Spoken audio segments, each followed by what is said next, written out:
Jack Ma pernah berkata, "In carrying out e-commerce, the most important thing is to keep doing what you are doing right now with passion, to keep it up." Sebelum lanjut, perkenalkan, aku Vita. Terima kasih sudah mampir di video YouTube pertamaku. Pandemi COVID-19 telah merubah interaksi konsumen dan cara kerja organisasi. Lalu, bagaimana tren pemasaran di era normal baru? Analisis yang ditulis oleh Diana O'Brien dan Jennifer Finstra dalam CMO Insights and Analysis from Deloitte melalui situs The Wall Street Journal berjudul Global Marketing Trends in a New Normal memaparkan 7 hal yang dapat mendukung strategi pemasaran selama normal baru. Hal ini dapat menjadi pertimbangan bagi pelaku usaha secara umum, termasuk UMKM. Pertama, bangun kepercayaan konsumen di tiap transaksi. Kepercayaan dari konsumen ibarat mata uang yang memiliki nilai tukar yang sangat tinggi, utamanya saat normal baru. Hasil survei The 2019 Edelman Trust Barometer Special Reports in Brands We Trust menunjukkan bahwa mayoritas konsumen lintas pasar, usia, pendapatan, dan gender mengatakan bahwa kepercayaan terhadap brand merupakan hal yang esensial sebelum membeli. Lebih dari 70% responden mengaitkan pembelian dengan kepercayaan terhadap perusahaan, masuk rantai pasokan, reputasi, nilai, dampak lingkungan, dan pelanggan yang lebih diutamakan dibanding profit. Kedua, bersandar pada tujuan organisasi. Pegang pada tujuan bukan berarti bersifat kaku, melainkan tetap pada tujuan organisasi dengan pendekatan fleksibel. Eksekusi boleh berubah, namun tidak dengan tujuan. Di situasi ini, beberapa bisnis memberikan usaha ekstra dibanding sebelumnya untuk memasarkan produk. Kegiatan yang dilakukan ada yang memberikan dampak langsung maupun tidak langsung kepada konsumen. Perusahaan seperti Crocs, Allbirds, dan Clove memberikan dampak positif dengan mendonasikan beberapa produknya sebagai bentuk dukungan kepada tenaga kesehatan. Inisiatif juga melibatkan konsumen secara langsung. Gold's Gym, Planet Fitness, Core Power Yoga, dan beberapa bisnis lainnya memberikan akses kelas live streaming gratis selama pandemi.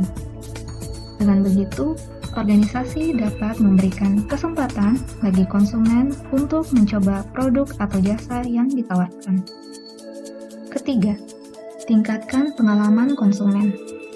Untuk meningkatkan daya jual, pelaku usaha perlu perkuat koneksi dengan pelanggan, berkolaborasi dengan konsumen, dan pegawai di berbagai lokasi.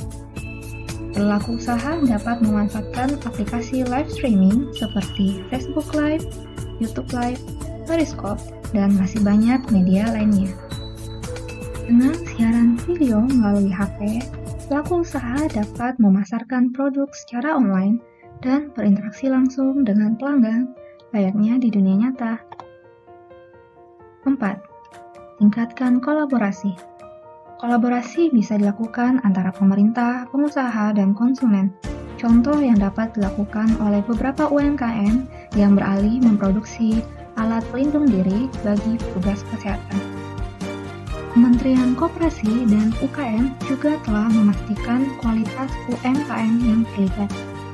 Untuk kolaborasi lainnya, produsen layanan kesehatan bekerja sama dengan perusahaan kecil di bidang percetakan 3D agar dapat memenuhi permintaan ventilator dengan cepat. Kelima, tingkatkan partisipasi konsumen. Sebelumnya, pemasar telah memberdayakan konsumen maupun komunitas untuk terlibat langsung dalam membentuk, mempengaruhi, membangun, dan menciptakan brand bersama. Namun, di masa krisis, pemasar perlu lebih peka terhadap apa yang diinginkan konsumen. Konsumen yang merasa didukung dan dilibatkan di masa sulit cenderung lebih setia terhadap suatu brand. Contoh, pendekatan yang dilakukan salah satu toko kue, Trophy Cupcakes and Party, melalui kampanye Pay Forward.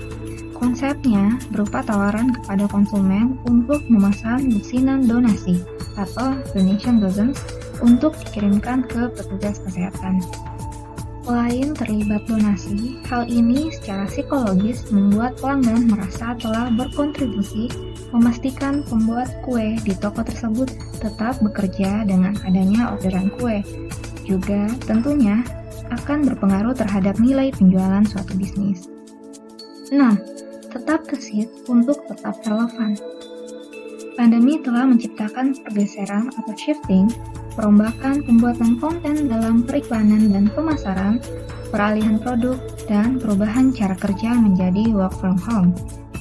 Inilah contoh bentuk perubahan yang mau tidak mau dilakukan secara gesit agar tetap relevan dengan kondisi saat ini.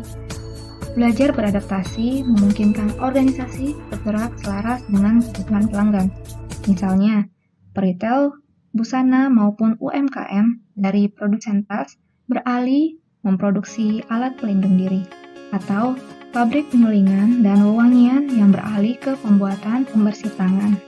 Agar tetap relevan dengan kondisi saat ini, pelaku usaha juga dapat memberikan jaminan proses produksi atau pengantaran barang atau jasa telah memenuhi protokol kesehatan.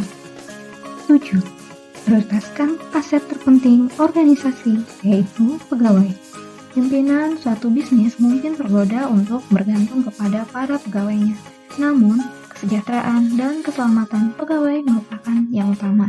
Beberapa pemilik usaha mempertimbangkan perubahan model bisnis sejak digaungkan work from home dan peralihan belanja via online. Demikian 7 hal yang dapat mendukung strategi pemasaran selama normal baru. Pandemi menempatkan semua pihak di posisi sulit, termasuk pelaku usaha dan konsumen. Harapan semua pihak agar mampu bertahan dan badai ini berlalu. Selain 7 hal di atas, apa strategi lain yang diperlukan agar bisnis tetap survive? Silakan tulis jawaban di kolom komentar. Terima kasih sudah menonton video ini.